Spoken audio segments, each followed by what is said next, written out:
So our next speaker is our colleague, Professor Bob Laughlin. As you all know, Bob is one of the founding fathers of topological physics. His wave function explained the fractional quantum Hall, and he also had many other groundbreaking contributions to the integer quantum Hall and fractional quantum Hall and topological physics more generally. And he's the 1998 Nobel laureate, and Bob is also a lifetime friend of Shoucheng, and so now I will let Bob. What a wonderful speech! Welcome, Bob. Thank you so much. Nice to see you. Later we can talk a bit more. Nice to see you.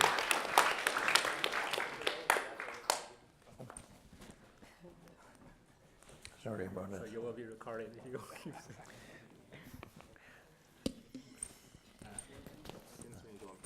Thank you. I got this one also. Yeah, okay, you can access this. Thank you. Right. Now it's on. We're on? Okay. This, good evening, everybody. This is very hard for me, for obvious reasons that Shoucheng lost his life on our watch. And I've been wrestling with how to talk about this subject for weeks, actually. And I'm going to do my best to, talk about difficult things in a way that's helpful. So the theme I want to talk to you about today is what to do. What to do in the face of an impossible event. Now, that's the theme. I want to correct former Secretary Chu in his remembrance of how Shoucheng was hired. In fact, Steve Chu was the department chair at the time, but he was the paper pusher who made sure all the little details were happy for the university. Who actually recruited Shoucheng was Sandy Fetter. And actually Sandy and myself, so the two of us together did it. And I want to tell you a story about how this happened. Sandy tells the story about he was on his way to Trieste over the pole, and he had a layover in Milan, and he met Shoucheng there. And Shoucheng's flight had a big delay, 5-hour delay until flying to Trieste. So Sandy said, well, why don't you take the train with me? We can talk about physics on the way. So he did, and Sandy relates how it was just a delightful trip. And he was at a sort of a loss for words to describe it. The only word he could say was brilliant. He was brilliant, plus other adjectives. But that was the basic idea. He was somebody was just wonderful to talk to about physics and who had lots of ideas and was interested in many things. So Sandy brought the word back that maybe we'd found the right match for our department. And quickly I got it, that he was almost perfect. He would slot in and complement what we already did very well. He had a different background than we did, terrific. He had a different culture. He'd been through university in Europe, fantastic. He basically brought a lot of skills to the table, and in addition had demonstrated a lot of individuality.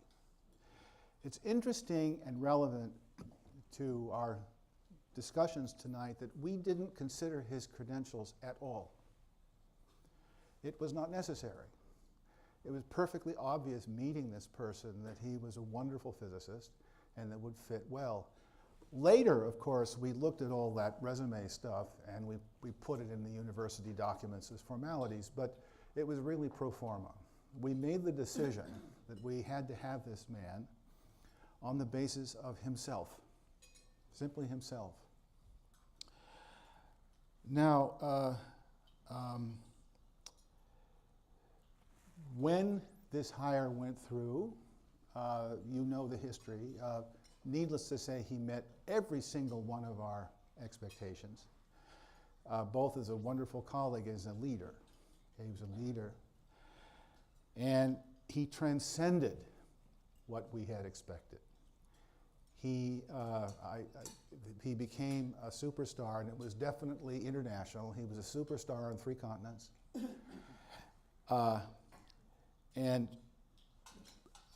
It was just the most wonderful, wonderful experience and a hire I could imagine.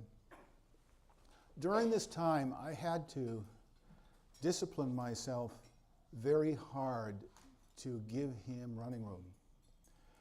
So when you're a senior faculty member, the easiest thing to do is to repress the younger faculty with your own ideas. And so with him, I had to work very hard never to do that. So my own research directions, I chose them in a way that wouldn't overlap too much with him, and I let him, if he chose a route, I let him have it, and encouraged him to try new things, and it worked wonderfully. Now, I say the experience with a younger colleague was about the best you could ever wish for. During this time, I would say over the course of 15 years perhaps, I began to understand a feature of Shoucheng that we hadn't noticed, we hadn't paid attention before at the beginning, which is a little bit cultural and kind of hard to articulate. So I like to say that Sandy and I were coming from status in service of art. That is to say, we had hiring power and we had a prestigious post, but what we were trying to do with it was make good physics, which actually has nothing to do with institutions. It's like painting. You have to create the right environment, and so we had the power to do that, and we found somebody who would slot in and do it. And Shoucheng's artistic accomplishments, all on his own, entirely on his own, are all known to you. He pinned the needle. He himself, however, saw things the other way around. He had fiery ambition to be revered.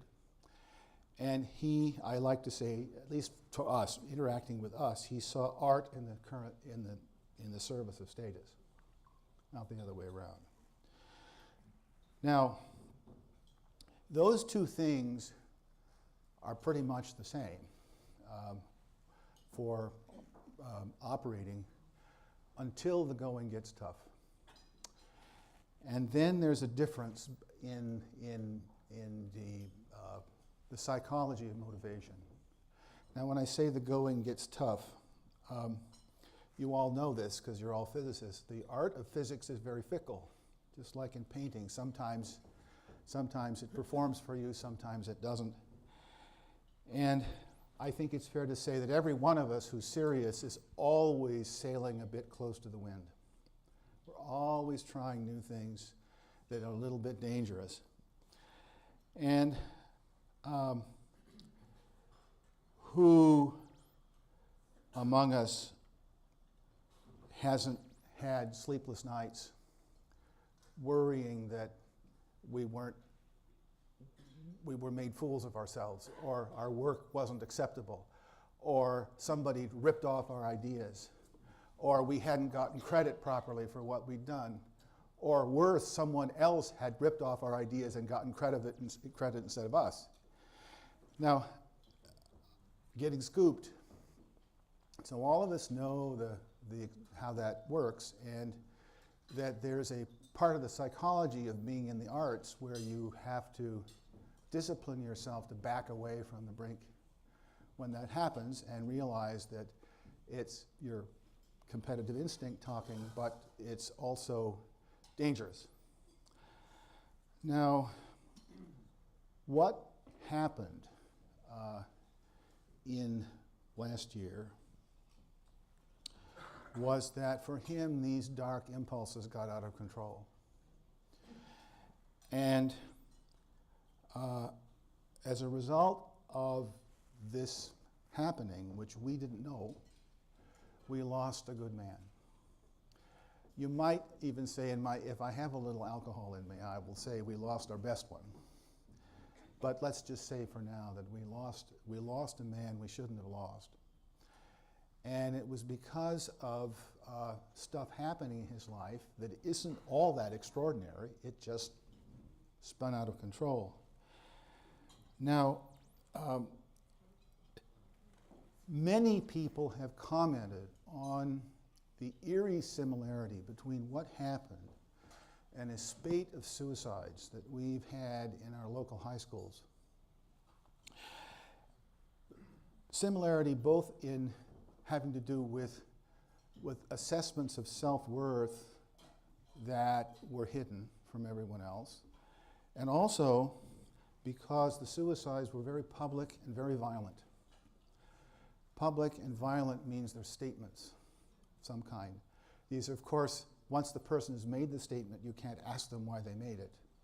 But we do know, we have evidence that the psychology leading to these things isn't all that uncommon.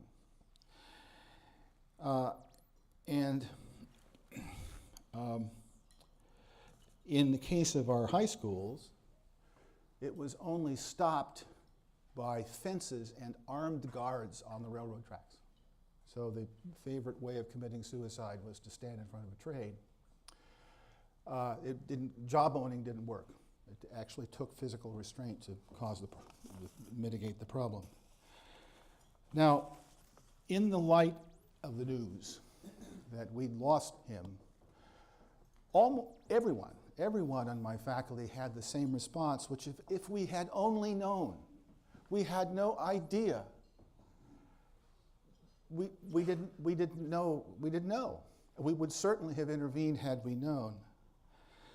Well, what this experience taught us too late is, in the light of hindsight, is that in situations like this, it's little signs, not big ones. When people are very intelligent and in despair, they sometimes become very adept at hiding the problems from you, so you don't know.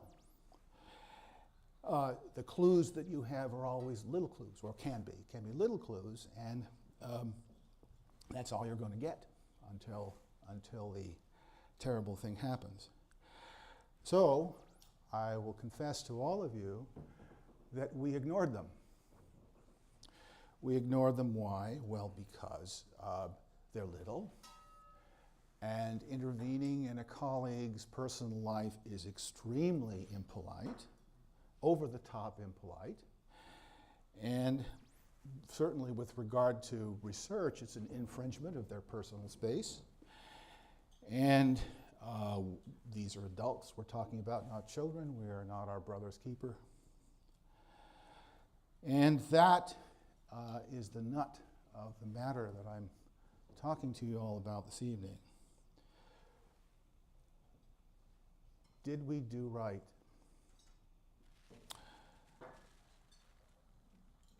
Were we the best colleagues Shoucheng could ever have had?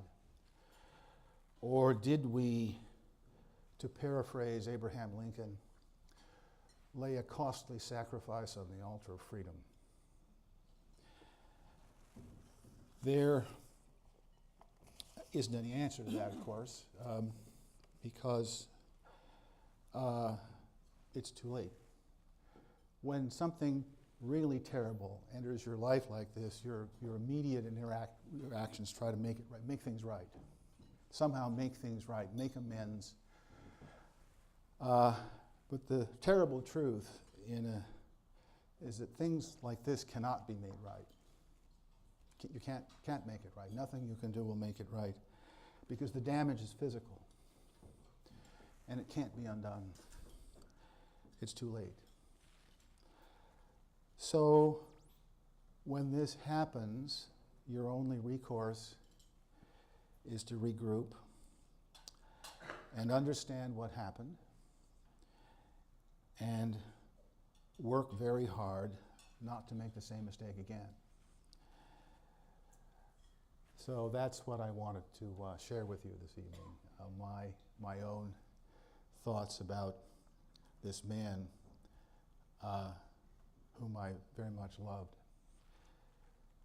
It was a very great honor for me to have known Shoucheng and to work with him. I only wish I could have shown him how much I valued him by saving his life. That's all, thanks.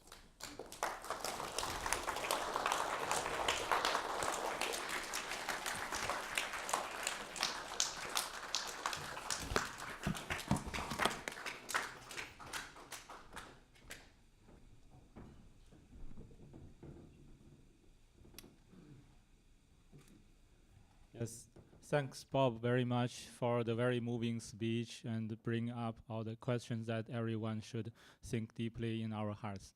Now let's take a break, and so you can talk to each other and have more food. And let's take a break about 15 to 20 minutes before we continue the talks.